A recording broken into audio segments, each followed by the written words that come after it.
Sore hari ini Pentahelik melawan gerakan radikalisme. Langsung akan kita ikuti bersama dengan Dr. Kiai Haji Islam Bahrawi. Kepada beliau waktu kaula aturaken. Allahumma sholli ala Muhammad.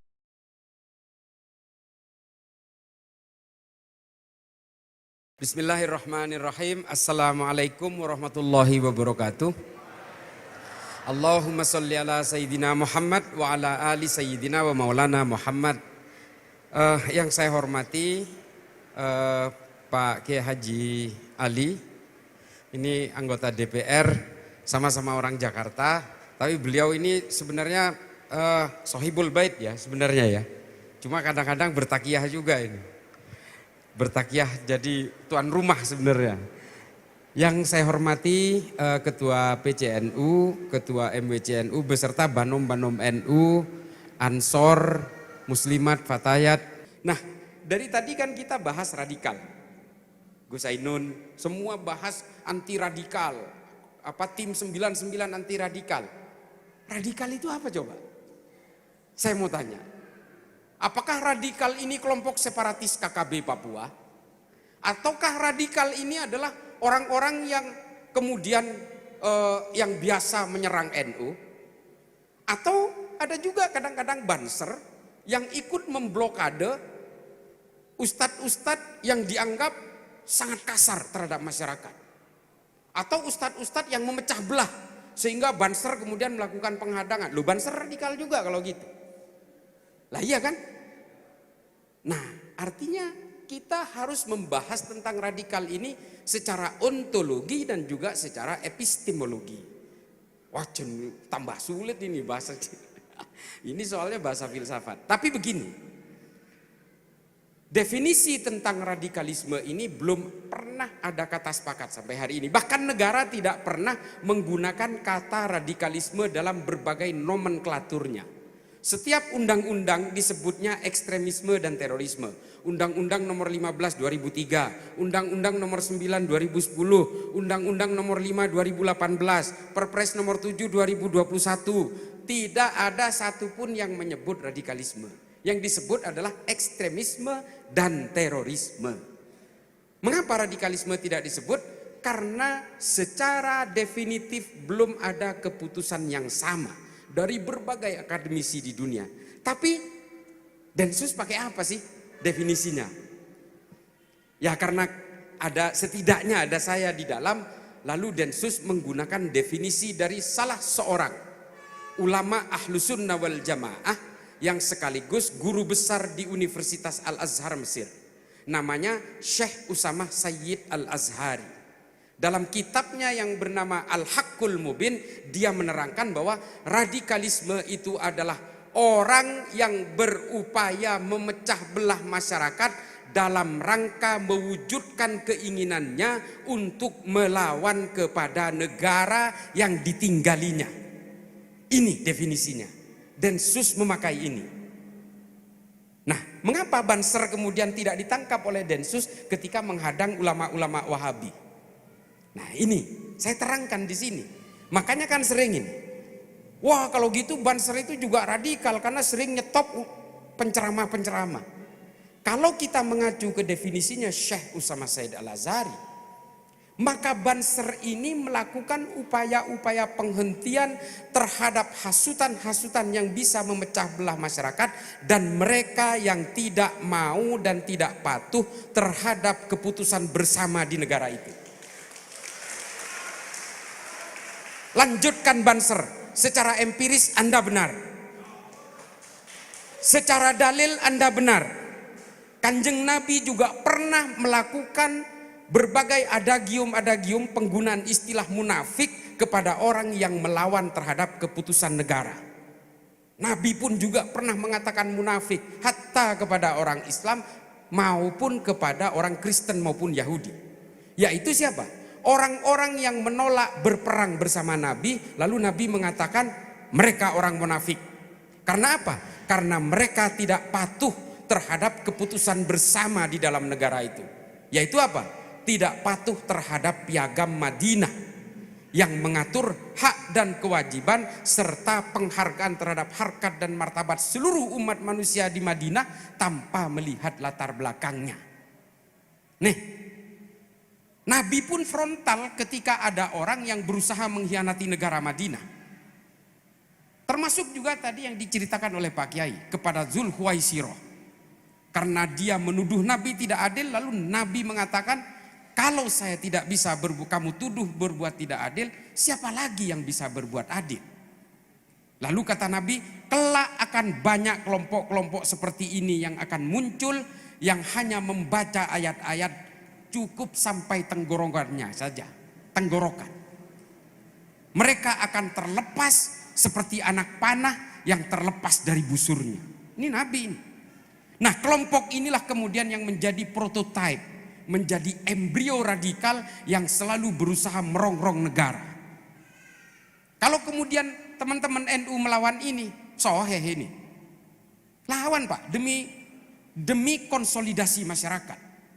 Kalau kemudian kita meminta Pak polisi, ada ulama Wahabi misalnya, mau dakwah di sini, meminta Pak polisi untuk nyetop, nggak bisa, nggak ada undang-undangnya. Kita ini negara demokratis.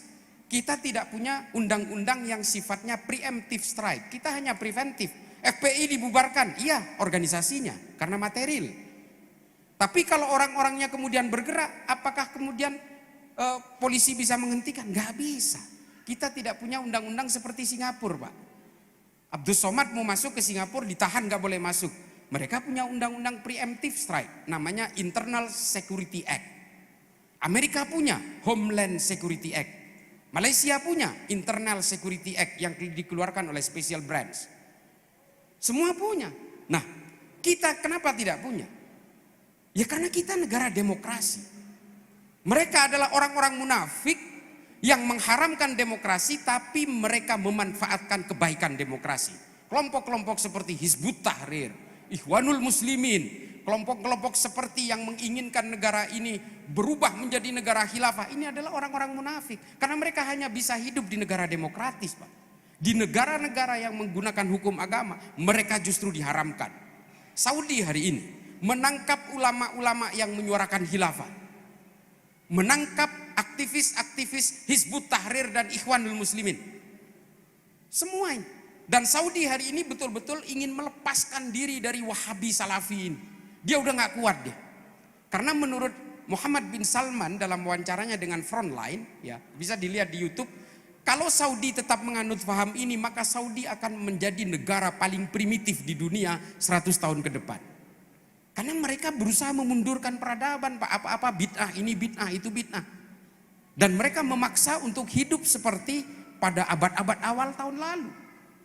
Nah, ini akhirnya memang akan menghambat peradaban manusia. Makanya kemudian saking frontalnya Saudi ingin berpisah dari Wahabi ini sampai yaumut taksisnya, hari kemerdekaannya dirubah, Pak. 17 Agustusnya dirubah, coba bayangin. Hari kemerdekaannya dirubah, kan frontal sekali. Mengapa dirubah? Karena mereka ingin memutus dengan mitos politiknya Muhammad bin Abdul Wahab. Dulu hari kemerdekaan Saudi, yaumut taksisnya itu mengacu kepada pertemuan keluarga Ibnu Saud dengan Muhammad bin Abdul Wahab tahun 1744. Hari ini diubah menjadi 22 Februari mengacu kepada keinginan keluarga Ibnu Saud untuk melakukan pemberontakan terhadap Kekaisaran Utsmani. Makanya yaumut taksisnya dirubah. Coba 17 Agustus dirubah, Bos. Artinya apa? Dia serius ingin berpisah dengan Wahabi. Leres. Kok bahasa Madura ya? Sama seperti keinginan seperti yang disampaikan oleh Pak Kiai Ali tadi.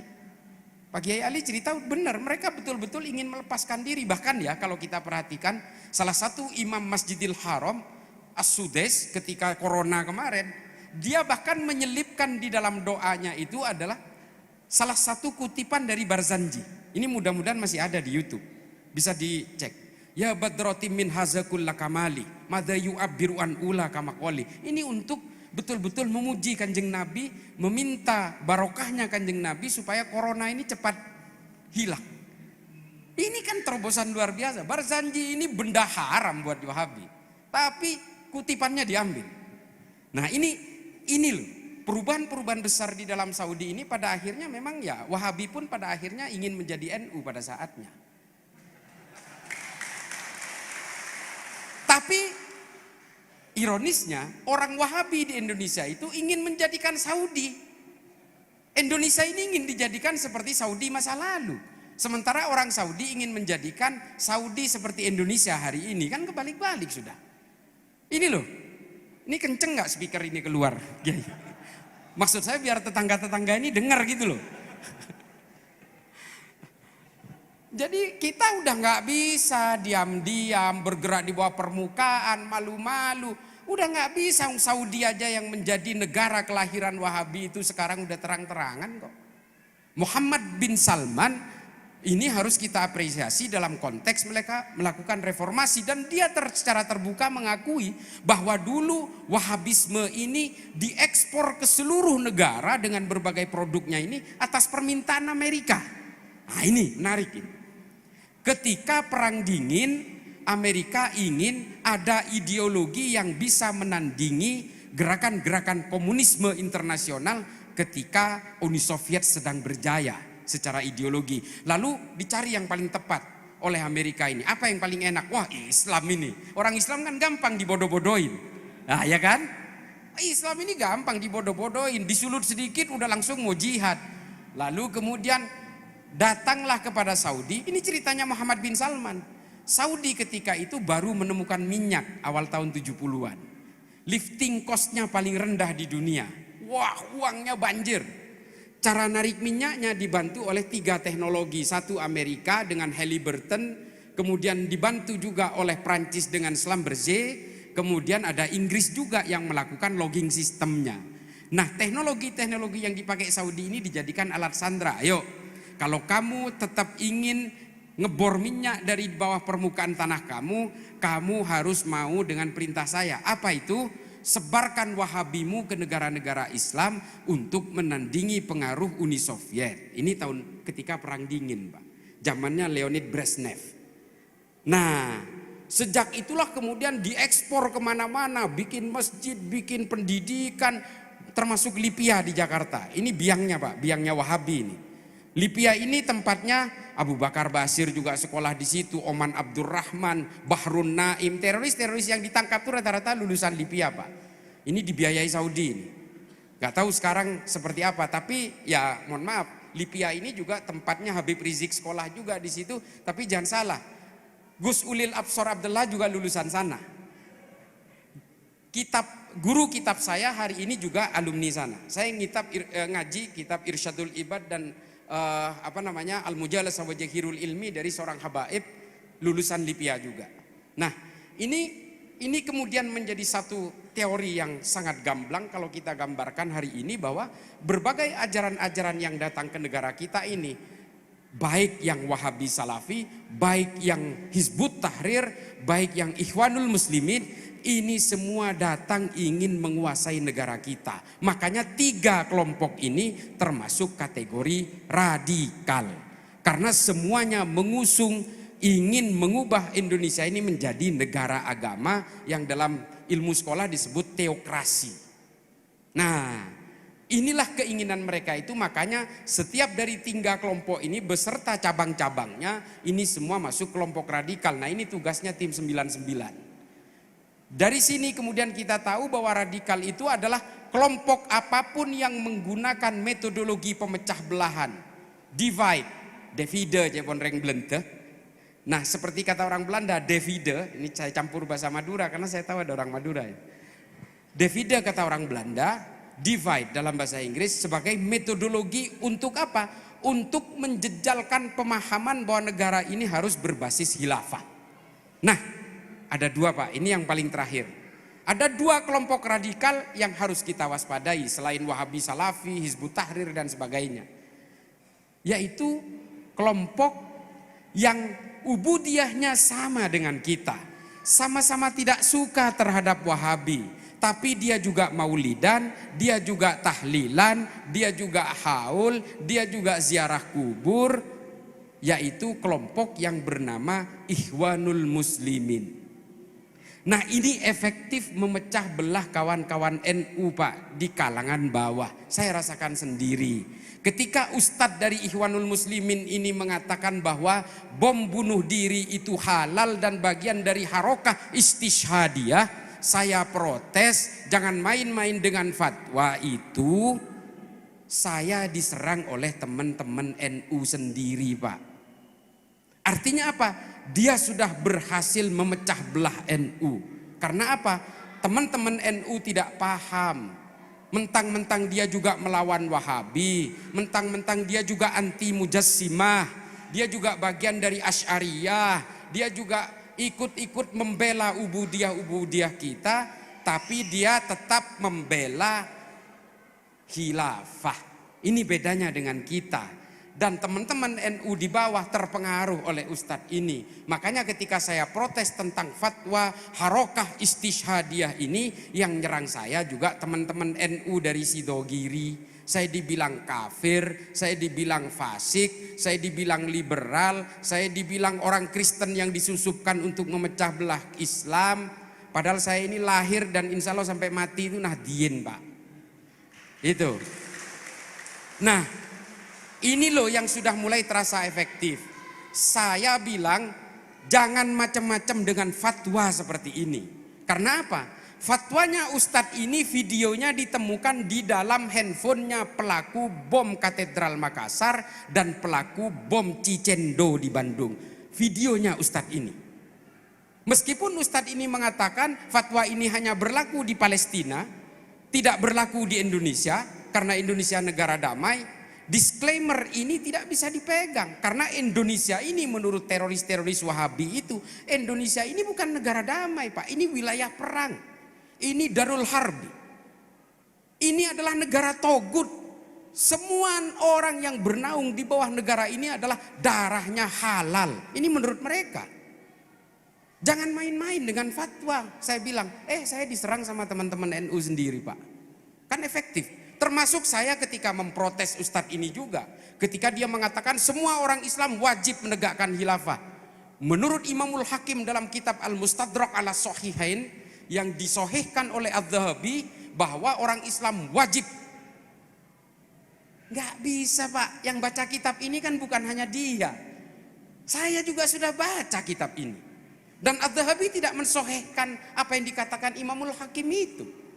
Bahkan Adz-Dzahabi bilang, Imamul Hakim menulis kitab Al-Mustadrak ala Sahihain ini ketika sudah pikun. Dan isinya dari kitab ini bertabrakan dengan kitab-kitabnya Imam Al-Hakim sebelum-sebelumnya. Jangan tipu kami Pak, kita juga hobi baca bos. Gitu loh. Dan yang nyerang saya siapa? Teman-teman NU dari Malang, teman-teman NU dari Jepara. Kan artinya apa? Pemecah belahan ini udah berhasil. Dan kenapa kemudian NU yang menjadi target pemecah belahan? Kalau NU ini tumbang, Pancasila nggak ada apa-apanya Pak, percaya saya. Mengapa NU ini menjadi penting bagi negara ini? Saya bukan ego sektoral, wah ini lama-lama agamanya NU ini. Sejak dulu orang Madura itu kalau ditanya agamanya ya NU. Bukan begitu. Ini ada tinjauan akademisnya. Saya sudah sering mengatakan di YouTube, seorang Tillman Scholar, alumni dari Harvard University namanya Phil Caruso. Dia mengatakan NU ini penting, kenapa? Karena NU inilah yang paling siap menerima ajaran-ajaran Islam yang diadaptasi dengan budaya-budaya lokal. Yang lain mengharamkan. Mohon maaf. Yang bisa begini hanya NU. Yang lain sudah mengharamkan wayang. Mengharamkan budaya-budaya lokal, kearifan-kearifan lokal. Karena tidak Arab. Percayalah Pak, Islam ini bukan instrumen Tuhan untuk mengarabkan seluruh manusia di seluruh bumi ini. Konsep Islam Nusantara yang didengungkan oleh NU beberapa tahun yang lalu, ini kemudian justru menjadi penting kata Phil Caruso. Karena justru karena inilah kemudian NU itu dihargai oleh berbagai lintas keimanan dan lintas primordial di Indonesia. Ini loh, nggak ada Pak organisasi Islam terbesar di dunia, tapi banomnya menjaga gereja, nggak ada. Apakah ini kemudian karena kita mau ngemis-ngemis sama orang Kristen? Bukan. Supaya negara ini tetap aman, itu aja intinya. Nah ini loh antiknya NU itu. Antiknya NU itu di situ. Yang kedua adalah NU itu selain tidak diajari untuk membenci orang yang berbeda, NU tidak pernah punya daya rekam mengkhianati negaranya sendiri. Nggak pernah. Pasca kemerdekaan, baru merdeka Pak, Kartosuwiryo sudah memproklamirkan negara Islam Indonesia di Tasikmalaya. Baru hitungan beberapa bulan sudah mau mengkhianati negaranya sendiri dan mau mengkhianati kesepakatan bersama antara kalangan pejuang dan kalangan ulama. Baru merdeka. Kemudian kelompok Wahabi pernah mengkhianati negara ini. Banyak. Dari tahun 2000 sampai 2009 berbagai ledakan bom yang terjadi di Indonesia ini, semua pelakunya 100%, 2000% orang Wahabi semua. Bom Tentena, bom Malam Natal, bom Ritz-Carlton, bom JW Marriott, bom Bali 1, bom Bali 2, bom Sarinah, bom Kampung Melayu, Asahari, Nurdin M. Top yang dulu pernah ditembak di sini, itu semua produk Wahabi semua. Pengkhianatan mereka. NU zaman Pak Harto, kita itu betul-betul diinjak, diawasi, diintimidasi supaya tidak berkembang. NU zaman Soeharto loh ini. Bahkan ketika ketua umum PBNU itu Gus Dur, dibuat sosok tandingan namanya Abu Hasan dalam muktamar NU di Cipasung di Tasikmalaya. Generasi milenial nggak paham ini. Kenapa? Karena NU ingin betul-betul dikendalikan oleh Pak Harto. Karena Pak Harto takut NU ini kekuatannya besar, takutnya mereka memberontak dan membahayakan kekuasaannya dia. Ini zaman Soeharto. Bahkan ketika Gus Dur diturunkan secara tidak normal pun, ada orang Nahdien yang membanjiri Monas. Gak ada. Orang Nahdien gak ada yang jadi Monaslimin Pak. Gak ada. Kalau orang Nahdien kemudian tidak mementingkan negara ini, hadir semua ke Monas, diludahin Monas tenggelam Pak. Itu loh. Tapi kata Gus Dur apa? Tidak ada jabatan yang bisa dibela, yang harus dibela mati-matian, karena keutuhan negara ini jauh lebih penting. Ini Allah yarham Gus Dur. Nah, NU itu begini Pak, modelnya begitu. Makanya penting sekali buat negara ini, sehingga apa? Semua elemen ideologi yang masuk ke Indonesia itu ingin menghancurkan NU. Karena apa? Mereka ingin menumbangkan Pancasila. Kalau dua pilar utama ini habis tumbang, selesai, mereka akan dengan mudahnya menguasai negara ini. Saya sering cerita di YouTube, terakhir lagi, paling terakhir. Saya itu adalah salah satu tim penasehat pemerintahan Somalia. Somalia ini bingung Pak, satu negara, Bapak Ibu sekalian, Somalia ini adalah negara di Afrika bagian timur yang dekat dengan Afrika Selatan. Saya sudah pernah ke sana 3 kali. Apa yang membuat mereka keheranan? Bukan keheranan sebenarnya, mereka putus asa. Satu negara ini isinya Wahabi Salafi Pak. Dulu isinya itu kelompok-kelompok Torikoh. Kemudian diusir, kelompok Torikoh ini kemudian kabur ke Mozambik, ke Tanzania, ke Somaliland, karena diusir oleh kelompok Wahabi ini. Satu negara ini. Mereka sepakat sama-sama mengharamkan semuanya. Sama ya Wahabi gimana sih? Mengharamkan maulid, mengharamkan ini, mengharamkan itu. Tapi apa Pak? Perangnya nggak selesai-selesai. Setengahnya dikuasai pemberontak, setengahnya dikuasai oleh pemerintah Somalia. Pemberontak ini namanya Al-Shabaab. Mereka kebingungan sampai akhirnya mengimpor penasehat dari Indonesia. Saya. Tapi saya tidak bisa berbuat banyak. Sampai hari ini pun setiap konferensi dengan pemerintah sana, termasuk dengan presidennya, saya bilang saya tidak bisa memberikan nasihat apapun. Nasihat saya pada akhirnya normatif, sama seperti nasihatnya dari Daniel Kohler, teman saya dari Jerman. Sama Pak, Elena Groening, teman saya juga dari Skandinavia. Sama semua, normatif sekali. Cuma usul saya satu, kalau mau selesai di situ, ya kalian harus membuat Pancasila. Dia bilang nggak sanggup. Ya sudah, terima nasibmu. Dan sampai hari ini masih saling bom Pak. Masih saling bom. Bahkan di dalam Al-Shabaab itu tercipta banyak faksi yang juga saling bom satu sama lain sesama pemberontak. Nah ini loh. Lalu kemudian kalau kami nggak sanggup membuat Pancasila, lalu kami harus seperti apa? Saya bilang you have to make Nahdlatul Ulama. Nah, beneran ini. Beneran, saya katakan, kamu harus membuat Nahdlatul Ulama. Tapi satu, ya kalian harus ziarah kubur. Oh nggak bisa katanya. Oh ya sudah, terima nasibmu. Kalian harus maulidan, ya nggak bisa. Nah, Ibu sekalian, ini semua adalah gambaran-gambaran peta kita hari ini, bahwa yang kita hadapi ini sebenarnya bukan manusia-manusia, tapi yang kita hadapi ini adalah berbagai ideologi yang kemudian menggunakan manusia sebagai alatnya. Kalau kita mau sadar sedikit, 3 ideologi utama yang saya sebutkan tadi, ini sebenarnya adalah bagian dari berbagai operasi-operasi intelijen barat yang tetap ingin berusaha menguasai dunia ini, yang disebut dengan the shifting power global game strategy.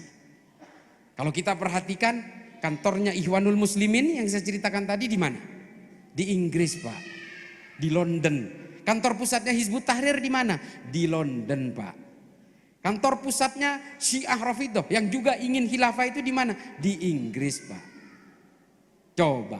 KKB Papua ini aktor utamanya tinggal di mana? Benny Wenda itu. Di Inggris, Pak. Lalu persenjataan ke KKB Papua masuk lewat mana? Papua Nugini, bekas jajahan Inggris, Pak, yang disebut dengan Commonwealth Countries, negara persemakmuran. Yang sering membela KKB Papua di PBB siapa? Vanuatu, Pak. Vanuatu ini siapa? Negara bekas jajahan Inggris, Pak. Wahabi Salafi ini diekspor oleh siapa? Oleh Saudi Arabia, Pak. Siapa Saudi ini? Bekas jajahan Inggris juga, Pak. Commonwealth Countries juga. Veronica Koman yang sering menyerang Indonesia atas KKB Papua ini siapa? Dilindungi oleh siapa? Oleh Australia, Pak. Australia ini siapa? Negara persemakmuran Inggris, Pak. Coba. Mosok kita nggak mikir gitu loh, bahwa kita ini sebenarnya dijadikan boneka-boneka, dibenturin satu sama lain demi kepentingan-kepentingan elit global. Mikir seharusnya Hizbut Tahrir tuh. Kantor pusatnya di London, pendananya juga dari Eropa. Dan mereka mengacak-acak kita semua lalu mengatakan bahwa khilafah ini ciptaan Allah, warisan Nabi Muhammad, maka kalian harus percaya. Ganti itu Pancasila. Coba. Inggris semua, Barat semua, termasuk Amerika yang menggulirkan Wahabisme kemana-mana. Ini loh, masa kita nggak mikir sih? Yang nyiptakan ISIS itu fabrikasinya siapa? Barat juga. Al-Qaeda diciptakan oleh siapa? Amerika juga. Karena apa, Pak? Kelemahan kita itu politik. Itu loh. Nah, kemudian dari sini kita seharusnya sadar bahwa kita ini adalah political toys. Boneka-boneka politiknya Barat. Lalu apakah kemudian, terakhir sekali, apakah orang Islam tidak boleh berpolitik? Wajib. Harus. Ini Kiai Ali mewakili orang Karangploso dan Malang secara umum, mewakili kepentingan-kepentingan orang Malang di Jakarta. Harus, Pak, wajib. Kata Imam Ghazali dalam Ihya bahwa politik dan Islam itu seperti saudara kembar. Harus, Pak, berpolitik. Kalau enggak, siapa yang mewakili kita? Wajib. Nah, ini harus. Tapi jangan kemudian kita mau diobok-obok, dipecah belah oleh kepentingan-kepentingan global atas nama politik. Nah, ini yang tidak boleh, Pak. Kesian umat kita. Saya kira begitu dulu, nanti ada tanya jawab. Terima kasih, mudah-mudahan ini bisa bermanfaat. Ibu-ibu, tolong tadi yang bagian pertama saya itu, mari didik anak-anak kita, cucu-cucu kita, adik-adik kita untuk menjadi ahli fikih perempuan supaya berdaya secara gender. Gitu ya. Kepada bapak-bapak, karena saya tadi mengatakan soal poligami, ya jangan tersinggung lah. Ini kan untuk bisa memberikan pencerahan kepada kalangan ibu-ibu. Terima kasih. Akhiran ihdinas siratal mustaqim wallahul muwaffiq ila aqwamit thoriq. Wassalamualaikum warahmatullahi taala wabarakatuh.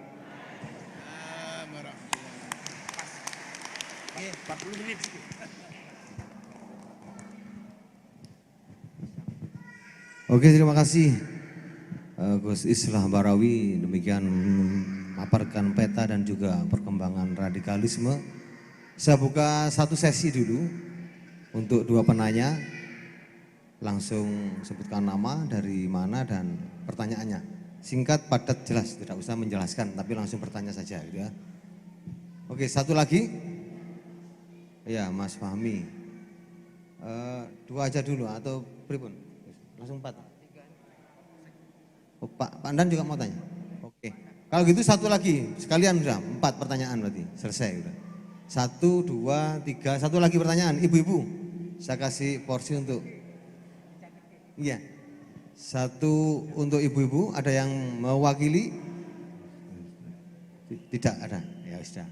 Silakan satu porsi lagi untuk, sana tengah. Oke.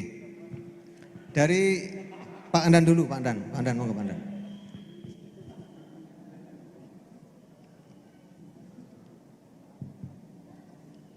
Terima kasih. Assalamualaikum warahmatullahi wabarakatuh. Langsung aja Gus, ngapunten. Untuk kegiatan ini sangat bagus sekali.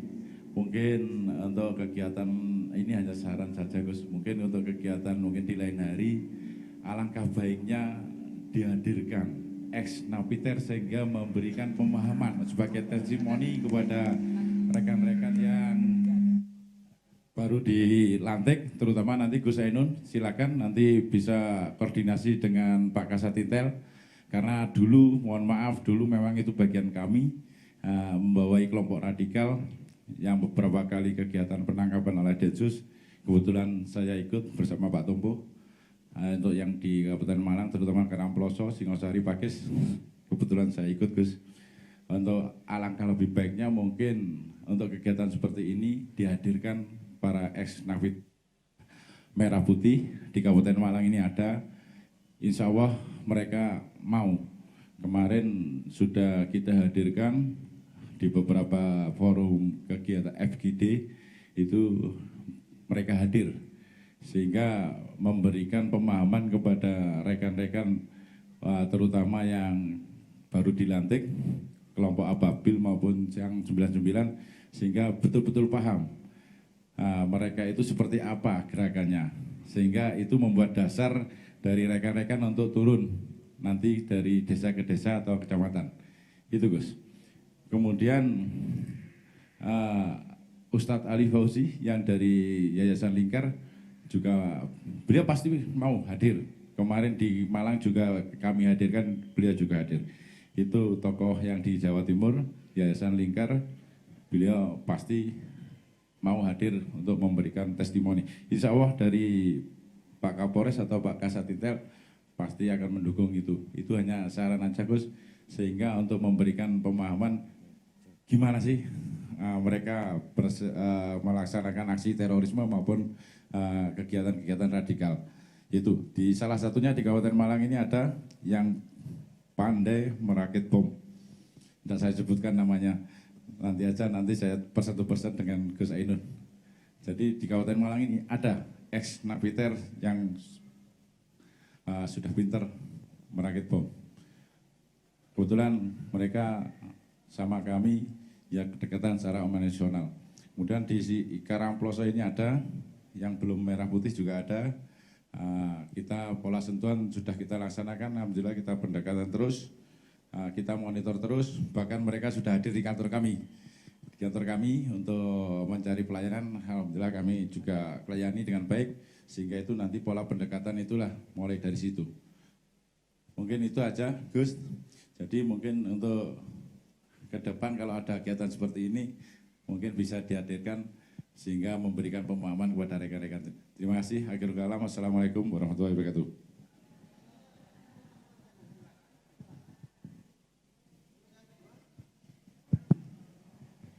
Assalamualaikum warahmatullahi wabarakatuh. Saya Dwi Tanto dari PAC Bululawang.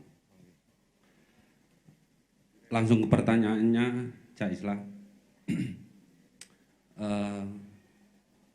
Cak Islah itu bernarasi tentang kontra radikalisme itu selalu membawa bab sejarah. Saya juga menyuka sejarah.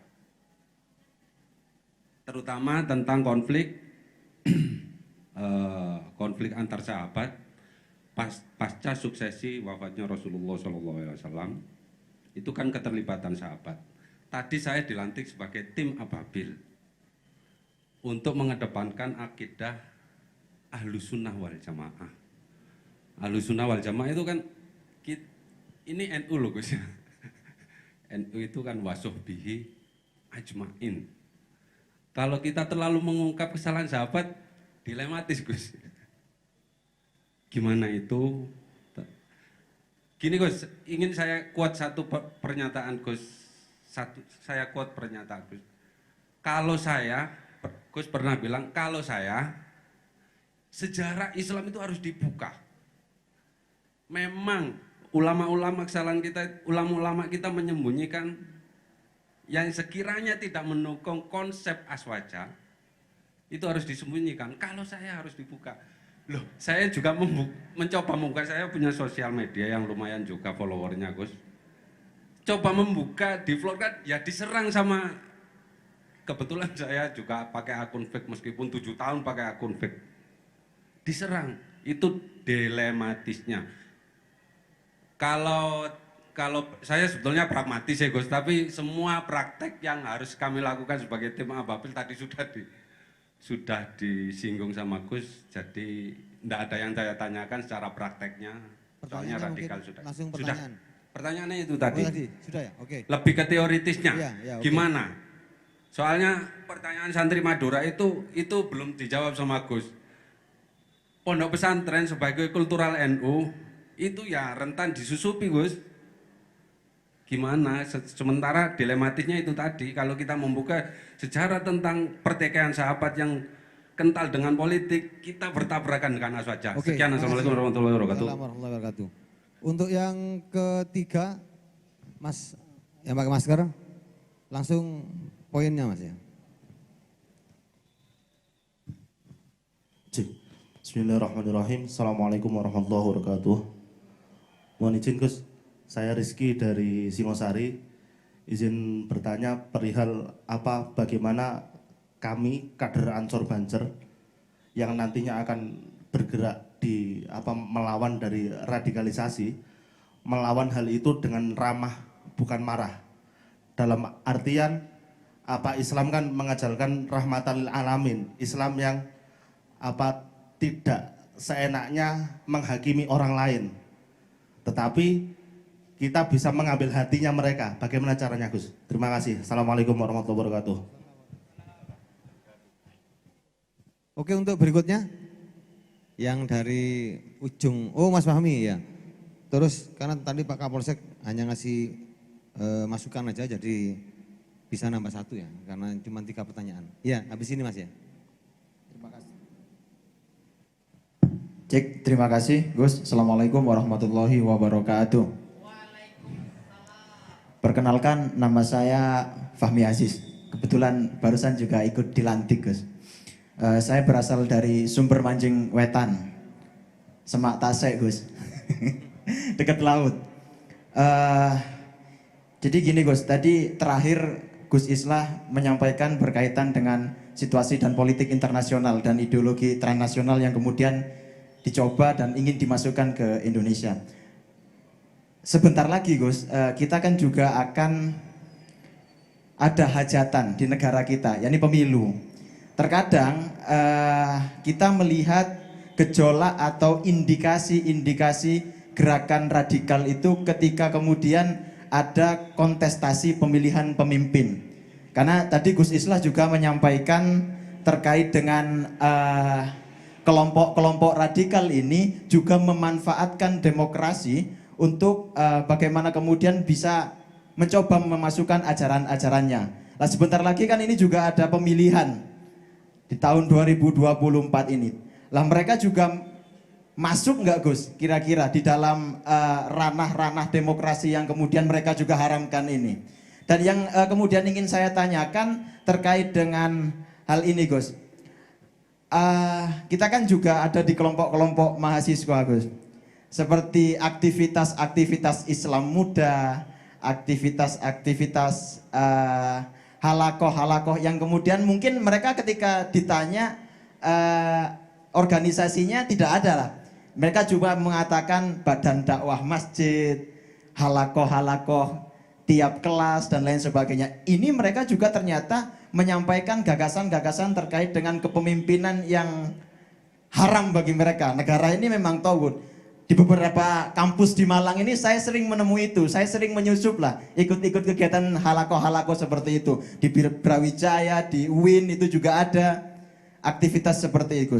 Lah pertanyaannya adalah bagaimana kita sebagai mahasiswa Nahdiyin mungkin mencoba untuk mengkanter dan memberikan narasi-narasi pembantahan lah dalam konteks halako-halako seperti itu. Itu yang kedua. Yang pertama tadi berkaitan dengan kira-kira nanti gerakan radikalisme ini juga akan muncul nggak Gus di tahun 2024? Karena pembelahan tahun yang lalu, pemilihan yang lalu sampai hari ini kan juga masih ada. Apakah itu juga akan nanti digunakan oleh kawan-kawan dari gerakan radikalisme ini? Terima kasih. Assalamualaikum warahmatullahi wabarakatuh. Assalamualaikum warahmatullahi wabarakatuh. Oke, terima kasih untuk yang terakhir. Dari mana Mas? Monggo. Ini Mas Ferry, depan ini. Assalamualaikum warahmatullahi wabarakatuh. Nama saya Nur Hadi dari PAJ Pagak. Singkat dan mungkin sedikit nggak seberapa penting, tapi ini bagi kami gejolak yang terjadi di lingkungan kami terkait dengan yang pertama alumni dari kampus sebelah, dari kampus yang bukan Nahdiyin. Beliaunya sudah berkeluarga dan itu kampusnya itu lumayan besar. Yang alumni beliaunya itu dari kampus lumayan kampus ternama, dan di sana itu beliau juga punya pengaruh di masyarakat. Akhirnya ketika ada alumni SMA dan sederajat yang mau melanjutkan ke jenjang pendidikan perkuliahan, itu seringkali mengarahkan dan sering berhasil membawa alumni SMA itu untuk ke kampus yang non Aswaja, yang non NU. Nah ini sementara kami kesulitan untuk mengarahkan karena perbedaan dari segi kualitas kampusnya. Ini bagaimana solusi yang tanpa frontal yang bisa kami tempuh, Gus. Demikian, Assalamualaikum warahmatullahi wabarakatuh. Oke, tepuk tangan untuk 4 penanya ya, 4 penanya. Oke, dari biar ada kuota untuk perempuan ya. Oh iya, monggo. Mas Ferry, ujung sana Mas Ferry.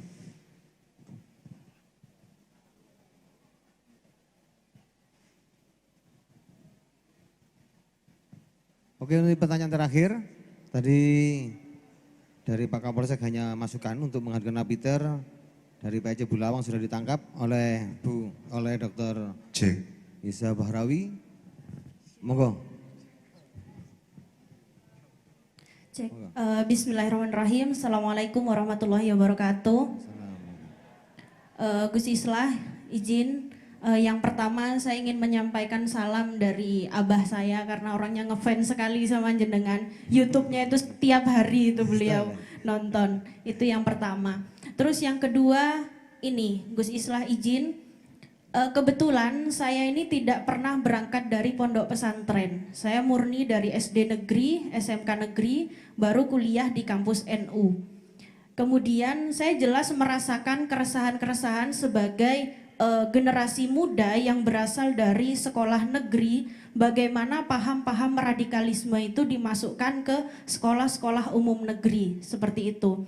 Nah, berangkat dari itu, sekitar tahun 2020 saya mendirikan, kebetulan saya salah satu pendiri Duta Pancasila di Kabupaten Malang. Kebetulan kenapa kok Kabupaten Malang, kenapa enggak Malang Raya? Karena melihat kota Malang itu sudah banyak wadah untuk generasi muda berekspresi pun di Batu. Tetapi Kabupaten Malang sebagai wilayah terbesar kedua di Jawa Timur itu jarang wadah yang betul-betul memberikan kesempatan generasi muda untuk peduli terhadap NKRI, kira-kira begitu.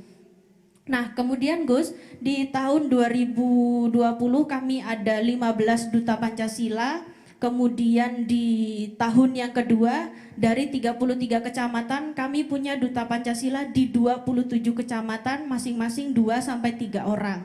Nah, yang menjadi keresahan kami di sini adalah mayoritas yang ikut duta jelas jarang sekali kader-kader NU. Kebanyakan yang bergabung di organisasi duta itu mayoritas adalah mereka-mereka dari sekolah negeri umum. Nah, kemudian di tahun kemarin di acara Natal kami minta masing-masing yang berada di kecamatan itu untuk terlibat di gereja-gereja kecamatan mereka. Ternyata apa? Yang menentang mereka itu justru bukan dari orang tua, bukan dari lingkungannya, tetapi guru dari sekolah yang memberikan rekomendasi kepada mereka untuk ikut Duta Pancasila. Nah, ini kan kami akhirnya berantemnya itu akhirnya kan dengan guru. Nah, hal-hal ini ternyata memang sudah masuk ke ranah sekolah-sekolah negeri umum yang barangkali juga menjadi PR bagi keluarga besar Nahdlatul Ulama. Mungkin secara konkret saya begini Gus Islah, mau minta permintaan kepada jenengan kira-kira mungkin bulan depan atau pasca lebaran, kapan kami diberi waktu untuk bisa bertemu langsung dengan jenengan, untuk kami semua bisa menimba ilmu terutama untuk melawan gerakan radikalisme di kalangan organisasi kami anak-anak muda di sekolah umum negeri. Mungkin itu yang kami sampaikan, terima kasih banyak yang sebesar-besarnya. Wallahul muwaffiq ila aqwamit thoriq. Wassalamualaikum warahmatullahi wabarakatuh. Assalamualaikum warahmatullahi wabarakatuh. Inden acara gitu maksudnya berarti ya. Ya, nanti berarti setelah acara selesai jadi follow up ke Gus Islah. Oke, tapi ada satu poin lagi ya, artinya pada waktu kemudian berpancasilais kemudian ternyata ditentang oleh gurunya gitu kan, bagaimana melawan, itu ada pertanyaan juga. Oke Gus Islah, ada beberapa hal yang ditanyakan oleh para pemirsa ini, para mustamiin, yang dari Bulawang sudah, dari Rizky Singosari tadi bagaimana untuk melawan radikalisme secara ramah gitu. Kemudian yang keempat, dari Sumawi, dari Mas Fahmi yang juga tim Ababil, bagaimana kemudian mengcounter halako-halako yang agak kewahabi-wahabian tetapi tidak punya organisasi yang jelas itu ya. Kemudian apakah kemudian yang seperti kemarin itu akan masuk dalam konstelasi aktivitas demokrasi dalam artian pemilu? Paham radikal itu digunakan antara golongan radikal dan golongan NU, mungkin seperti itu ya, sehingga terpecah belah. Apakah ini ada potensi masuk atau tidak itu? Dan yang terakhir, cara dari Pak Gak tadi ya, bagaimana cara mengajak teman itu bisa masuk ke kampus NU yang berkualitas, ke kampus NU, bukan kampus yang non NU itu ya, harus NU-nya harus berkualitas dulu baru diajak gitu kan. Monggo Gus Islah. Ya, Pertama Pak Kapolsek, saya tuh biasanya kalau di Madura bawa napiter Pak, biasanya bawa. Napiter ini kan menjadi binaan dari Direktorat Idensos. Kalau di Densus itu ada namanya Direktorat Idensos, Identifikasi dan Sosialisasi, yang menangani mantan-mantan napiter. Nah ini langkah bagusnya. Jadi saya di Malang ini kan ada 7 kegiatan. Mungkin kegiatan berikutnya yang di sekitaran sini, yang dekat titiknya atau di Kepanjen bisa dihadirkan. Ya, Panjen ya. Nah itu bisa dihadirkan nanti. Gus Ainun mungkin koordinasi sama Pak Kapolsek atau Kasat Intel mungkin. Ya Pak Kasat ya. Hah? Ya Kasat Intel. Ya mungkin beliau punya petanya, karena kalau saya minta ke Satgaswil Densus Jawa Timur yang di Surabaya takutnya nggak cepet geraknya. Kemudian kalau di Madura enak cepet karena ada Subsatgasus kalau di Madura. Ya Bu Sofi biasanya, Bu Sofi itu hafal. Minta tolong nanti, mohon maaf kalau urusan transportnya nanti urusan saya. Buat napiter itu. Yang melarat-melarat saya melarat. Nah kemudian yang kedua Gus, ini soal sejarah. Saya tuh begini, ada satu kejadian di Mesir. Ada salah seorang pemikir yang kemudian dituduh menjadi liberal. Ini dituduh liberal. Gara-garanya apa? Dia mengungkap sejarah-sejarah tidak nyaman. Dia menulis semua sejarah-sejarah tidak nyaman setelah Rasulullah. Kita berbicara after the prophet era, setelah Rasulullah. Pasca Rasulullah wafat, ini kan di Madinah ini luar biasa konfliknya. Luar biasa konfliknya. Lalu kemudian pemikir Islam ini yang bernama Faraj Faudah menulis sebuah kitab namanya Haqiqatul Ghaibah. Gara-gara dia membuka semua sejarah yang tidak nyaman ini, kemudian ketika dia mengemudikan kendaraan di Nasir City, dia diberondong tembakan oleh Ikhwanul Muslimin dan terbunuh. Kelompok-kelompok yang kemudian berusaha menutupi sejarah-sejarah yang tidak nyaman ini kemudian memberi pengaruh kepada kita hari ini tidak pernah bisa belajar dari sejarah kejahatan kelam. Semua ditutupi. Permusuhan Sunni dan Syiah yang berlangsung 1400 tahun lebih ini, dan mengapa masih awet? Karena semua sejarah permusuhan itu ditutup dari dulu. Karena melibatkan dua sahabat utama, Muawiyah dan Sayyidina Ali. Ini kesalahan kita. Apakah orang Kristen tidak punya sejarah yang jahat masa lalunya? Punya. Tapi dibuka. Lalu orang Kristen belajar dari sejarah yang tidak nyaman itu, sehingga hari ini orang Kristen damai-damai saja. Tidak seperti kita yang masih saling bacok sesama orang Islam. Karena apa? Kita menutupi sejarah masa lalu. Soal penghormatan kita kepada para sahabat, kita meyakini itu, kita menghormati. Apakah kemudian kalau kita belajar dari sejarah kemudian salah? Apakah kita harus percaya kepada hadis-hadis doif yang sebenarnya waktu itu ingin meredam orang-orang supaya tidak terlalu terjebak dalam berbagai polarisasi konflik di Madinah? Mulai dari konfliknya Sayyidina Umar dan Sa'ad bin Ubadah sampai konfliknya Bani Umayyah dengan Bani Hashim. Banyak sekali hadis doif keluar yang meminta semua sejarah-sejarah kejahatan itu ditutupi. Sehingga apa? Kita tidak pernah belajar. Saya sudah mengatakan itu di Tuban. Pak, kalau saya menyembunyikan beberapa nama dari sejarah yang tidak nyaman, iya, saya akan sembunyikan.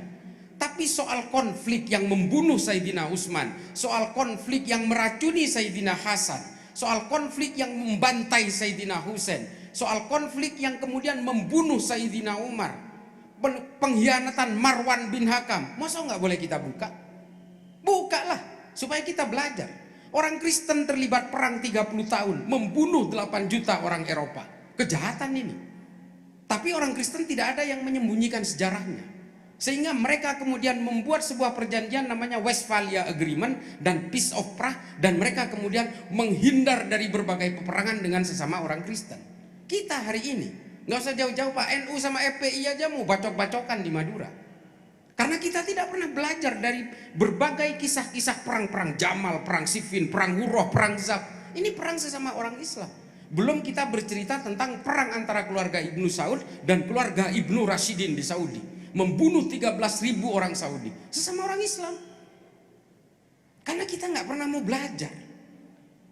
Sa'ad bin Ubadah dan konfliknya dengan Sayyidina Umar, nggak ada yang mau buka Pak. Saya yang pertama kali buka di berbagai media. Supaya apa? Kita jangan lagi saling bacok, saling berantem, saling mengkafirkan hanya gara-gara persoalan kekuasaan politik.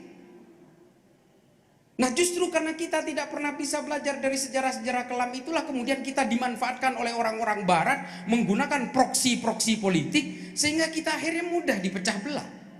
ISIS dan Al-Qaeda ini sama-sama Wahabi Pak. Sama-sama punya cita-cita daulah khilafah Islamiyah. Sama. Tapi dua-duanya bermusuhan coba. Sama-sama Islam, manhajnya Wahabi, ijtihad yang dipakai sama, fatwa-fatwa yang dipakai oleh ulama yang sama. Abu Bakar Naji dalam kitab Idarat at-Tawahhush sama, tapi mereka bermusuhan. Kenapa? Kita tidak pernah belajar dari sejarah. Saya mengungkap, bahkan saya tidak ngarang. Pembunuhan Sayyidina Utsman itu melibatkan Muhammad bin Abu Bakar, yang nulis siapa? Imam As-Suyuti dalam Tarikhul Khulafa halaman 81. Saya sudah terangkan. Tapi saya dikafirkan gara-gara begitu. Saya tidak ingin mengumbar kejahatan-kejahatan para sahabat. Justru saya ingin menceritakan sahabat-sahabat yang dibantai oleh sesama orang Islam karena persoalan-persoalan politik. Supaya apa? Supaya kita belajar. Supaya kita belajar dari kejadian itu. Apa gunanya kalau bukan untuk pelajaran sejarah-sejarah yang sudah berumur 1400 tahun, kalau kemudian kita buka hari ini ke generasi berikutnya. Generasi yang gagal menguasai sejarah itu adalah generasi yang mengisi masa depannya dengan kekosongan-kekosongan. Ini kata siapa? Kata Rumi. Jadi pelajari sejarah, makanya tarikh itu menjadi penting. Makanya saya itu ke Amerika belajar sejarah Islam di Zaytuna. Yang saya pelajari sejarah Islam. Belum saya buka semua sebenarnya ini, Gus. Yang saya buka itu hanya satu perintil saja. Kalau dibuka semua, ya artinya memang akan goncang, tapi saya memilih tidak.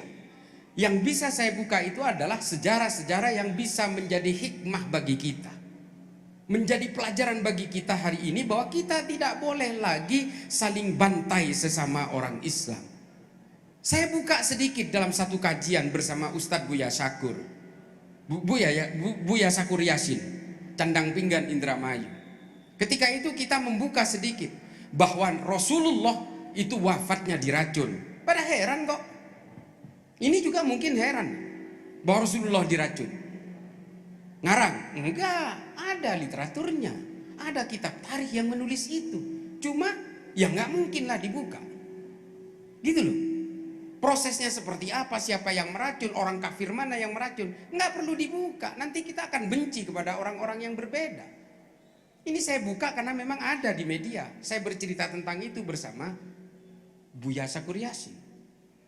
Banyak sekali yang mesti dibuka. Tapi kalau pembunuhan Sayyidina Utsman yang melibatkan orang Islam juga, ya harus dibuka supaya menjadi pelajaran bagi kita apa? Sesama orang Islam nggak boleh saling mencelakai. Hanya gara-gara apa? Gara-gara politik. Ini pelajarannya. Dan tidak boleh juga atas nama kekuasaan lalu setiap orang yang berusaha mengkritik kemudian berusaha didolimi, dibunuh, diburu, dipersekusi. Ini pelajarannya. Sama seperti Sayyidina Hasan dan Sayyidina Husain yang dipersekusi oleh Bani Umayyah. Ini pelajarannya. Mentang-mentang sedang berkuasa menjadi pemimpin, jangan kemudian kalau ada orang yang berusaha mengkritik kemudian dikejar, dipersekusi, ditangkap dan sebagainya. Jangan. Saya juga tidak setuju kok kalau negara ini main tangkap-tangkap aja. Kalau delik hukumnya tidak kuat dan sumir, jangan ditangkap. Restoratif aja, matre saja. Setuju saya. Karena kalau tidak, ini tidak ada bedanya dengan Yazid bin Muawiyah atau Walid bin Yazid yang main tangkap. Nah ini Gus. Saya tidak ingin membuka kebobrokan-kebobrokan yang lebih kelam. Kita setuju pembunuhan Sayyidina Utsman ibnu Affan ini dilakukan oleh sesama orang Islam atas fitnahnya Marwan bin Hakam. Cukup. Artinya apa? Kita jangan percaya kepada sesama orang Islam yang memfitnah sesama orang Islam sehingga sesama orang Islam akan saling tikam. Imannya sama, madhabnya sama, manhajnya sama, ijtihadnya sama, tapi gara-gara politik berantem. Nah ini nggak boleh ini. Pelajarannya dari mana? Terbunuhnya Sayyidina Utsman, terbunuhnya Sayyidina Ali, teracunnya Sayyidina Hasan dan juga pembantaian terhadap Sayyidina Husain. Terbunuhnya Sa'ad bin Ubadah, terbunuhnya Sayyidina Umar. Semua karena persoalan-persoalan konflik politik yang nggak boleh ditutup-tutupi. Supaya kita belajar. Peluang-peluang menutupi sejarah-sejarah kelam ini yang dipakai oleh orang barat kemudian memanfaatkan kebodohan-kebodohan kita karena kita tidak bisa belajar dari sejarah. Padahal semua itu literaturnya komplit, semua kitab-kitab sejarah, kitab-kitab tarikh mencatat setiap kejadian itu. Dan kitabnya itu dijual bebas dari sejak zaman dulu, dari sejak zaman 1100 abad ke-12 sudah dijual bebas dan dicetak secara berkala di Darul Fikri di Kairo dan juga Darul Fikri di Libanon. Nggak ada yang ditutupi. Cuma kemudian kita atas nama kita harus betul-betul khidmah kepada tabi'in kita. Bukan begitu cara menghormati para sahabat. Bukan begitu. Jadikan pelajaran-pelajaran dari mereka itu sebagai tuntunan kepada kita hari ini. Gitu, ya. Mohon maaf Gus, ini pendapat saya karena memang ini selalu menjadi permasalahan karena saya dianggap mengumbar aib. Saya tidak mengumbar aib, saya ingin memberikan sejarah supaya kita belajar dari kejadian-kejadian masa lampau. Karena yang maksum ini hanya Rasulullah. Setelah itu kemudian menjadi manusia biasa dengan segala konflik-konflik batin dan konflik-konflik muamalahnya. Semua sama. Gitu. Ya, kita menghormati sahabat jelas karena mereka adalah perawi-perawi handal. Dan hampir semua sanad-sanad yang dirawikan oleh para sahabat ini disohehkan oleh Bukhari dan Muslim. Jelas itu, kita harus hormati itu. Bahkan Yazid saja, Yazid bin Muawiyah yang zaman dulu itu dianggap brutal karena membunuh Sayyidina Husain, dia juga merawikan 820 hadis. Jangan salah loh. Untuk urusan itu kita harus hormat. Kalau memang disohehkan oleh Bukhari Muslim, kita hormat kepada hadis yang dirawikan oleh beliau. Takdim kita. Tapi untuk urusan kelakuannya, oh maaf, kita nggak boleh nyontoh. Nggak boleh nyontoh. Sama seperti saya hari ini, saya menghormati dzurriyyah Nabi. Saya menghormati para habaib. Sejak kecil saya dididik oleh kakek saya, kalau ketemu Habib, kamu cium tangannya, kalau perlu kakinya. Dan saya ikuti sampai hari ini. Saya menghormati para habaib, tapi kalau kemudian ada habaib yang ternyata moralnya nggak benar, mohon maaf, saya hormati tapi kelakuannya nggak saya tiru. Ini saya, prinsip saya. Ini mohon maaf, artinya dalam kejahatannya saya tidak takdim. Sebagai dzurriyyah Nabi, saya takdim. Begitu, kita harus memilah-milah antara status dia secara sanad, secara nasab, tapi kita juga harus memilah secara moral, secara akhlak. Gitu. Kemudian yang kedua, ini paling asik, ini tanya jawab karena pertanyaannya sedikit, jawaban saya itu pasti panjang. Bagaimana melawan radikalisme secara ramah?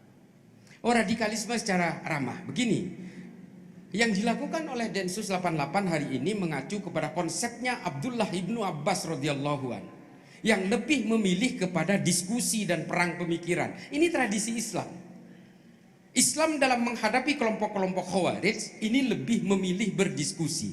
Tapi kemudian orang-orang Khawarij ketika itu, ketika anggotanya mulai digelontorkan sedikit demi sedikit oleh Abdullah ibnu Abbas radhiyallahu an, orang Khawarij kemudian menutup diri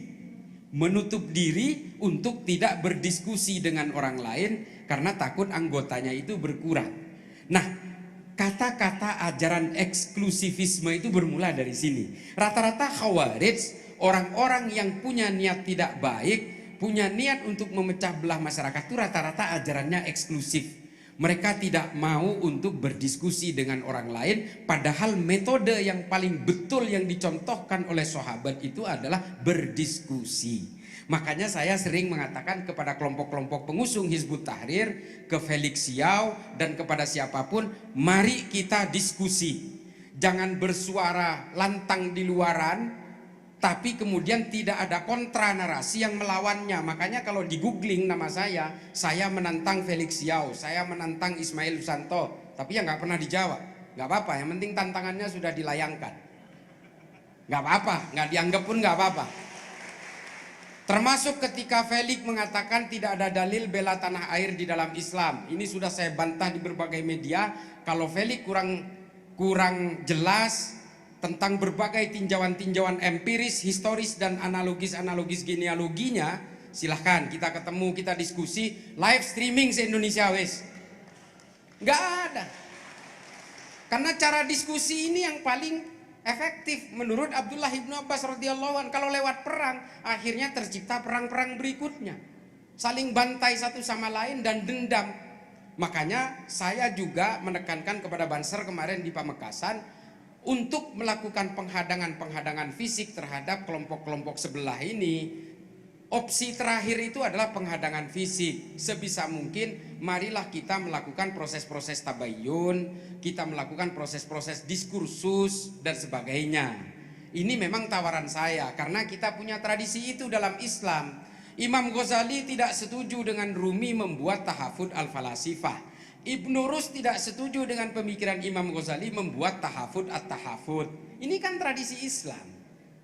Lalu kemudian pemikiran Ibnu Khaldun juga tidak setuju dengan konsep-konsep politik. Lalu beliau membuat Al-Muqaddimah. Habis itu diserang lagi Ibnu Khaldun. Beliau kemudian melanjutkan menjadi Al-Ibar. Ini kan tradisi-tradisi Islam. Buku melawan buku, pemikiran melawan pemikiran. Nah, teman-teman sekalian, tim 99 setidaknya harus menggunakan pola itu. Tapi jangan lupa ke Kiai Ali nanti sijilnya. Jangan kemudian ababil doang, cuma terbang aja gitu, kayak drone gitu, tapi nggak ada pelurunya. Buat apa? Itu ya. Tadi siapa?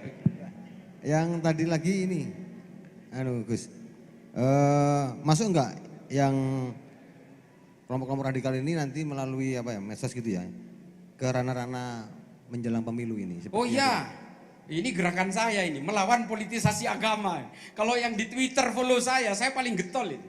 Karena saya percaya bahwa ketika politik menunggangi agama, maka kejahatannya akan terlihat terhormat. Saya sejak dulu menggunakan adagium ini. Dan saya percaya dengan buku-bukunya, tulisan-tulisannya Ibnu Rus, Tahafud at-Tahafud, tulisannya Rumi dalam Fihi ma Fihi, bahwa tidak boleh umat ini dipecah belah oleh urusan politik. Saya juga prihatin urusan PKB dan PBNU yang nggak clear-clear ini. Ini Kiai Ali nggak ada lagi. Mumpung nggak ada aja lah saya bahas. Ini juga saya, kalau bisa ya oh ada. Oh iya. Ini kalau bisa diklirkan, karena begini loh, terpecah belah dengan urusan politik ini bukan hanya terjadi hari ini. Saya tadi sudah menceritakan bagaimana Sunni dan Syiah yang bermusuhan ribuan tahun, gak clear-clear ini urusan politik.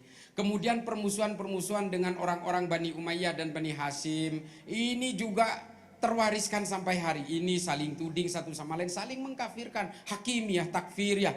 Kemudian dipoles lagi oleh Said Qutb dengan berbagai kitab Fidilalil Quran, Malim Fitori. Wah, udah makin kita ini betul-betul terseret ke arah politik. Belum lagi dipoles oleh orang-orang Wahabi, Muhammad Said Al-Qahtani, Al-Wala wal Bara' fil Islam. Habis hancur lagi kita.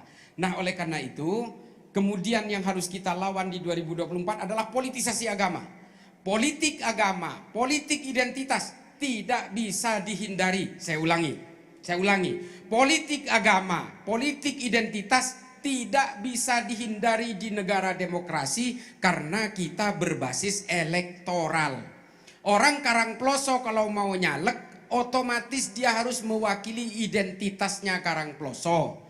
Orang Nahdien Karangploso kalau mau nyalek, otomatis harus mewakili kepentingan-kepentingannya Nahdien Karangploso. Kalau orang Islam itu ingin nyalek ke Senayan, maka dia harus mengawal ruang-ruang politik di Senayan supaya tidak keluar dari maqasidus syariah. Harus nih. Nah, inilah politik agama, politik identitas. Tidak bisa dihindari. Yang tidak boleh itu adalah politisasi identitas. Kalau sudah politisasi, apapun ini negatif. Politisasi agama tidak boleh. Kiai Ali nyalek dari sini, PKB mewakili kepentingan Malang, mewakili Nahdien, maju ke Senayan. Ini politik identitas, politik agama. Boleh. Kalau nggak ada yang mewakili dari sini, kalau ada jalan bolong, siapa yang mau menyuarakan ke Banggar di Senayan? Nggak ada. Itu penting. Representing all the communities. Ini adalah based on electoral dari kehidupan berdemokrasi. Gak bisa dihindari. Orang Madura nyalek ya mewakili orang Madura. Kalau kemudian dia tidak mikirin orang Madura, dia memperkaya diri sendiri, jangan pilih lagi. Gitu loh. Jalanan di Madura itu hari ini betul-betul hancur, Pak. Saya nggak mungkin pilih lagi itu caleg-caleg Madura itu. Nah, kecuali Karangploso ini saya pilih. Ini loh luar biasa ini. Nah, ini maksud saya. Yang tidak boleh politisasi agama. Makanya saya selalu menyuarakan jangan pilih orang-orang yang menggunakan agama sebagai tunggangan-tunggangan untuk memperlancar terhadap kursi kekuasaannya. Karena kalau dia sudah berkuasa, nanti kejahatannya pun akan dibenarkan dengan agama. Nih, ini paham ya?